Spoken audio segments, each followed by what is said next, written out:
ఆడు కాలు మీద కాలేసి కూసున్నాడంటే బండరాయి కూడా బంగారు సింహాసనమంట, వేరే సింహాసనమేదైనా మట్టి బండరాయంట.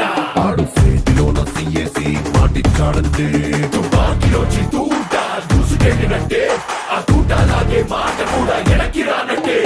వాడు నీకు గొప్పేం కాదు, వీడు నీకు ఎక్కువ కాదు, నీకు నువ్వే బాసులా ఉండు. ఎవడో విలువ ఇచ్చేదేంటి, ఎవడో నిన్ను గుర్తించేదేంటి, ఒంటి నిండా దిమ్మిని ఉంటే నీ పేరే నీ బ్రడు. పుష్ప పుష్ప పుష్ప పుష్ప పుష్ప పుష్ప పుష్ప పుష్ప పుష్ప పుష్ప పుష్ప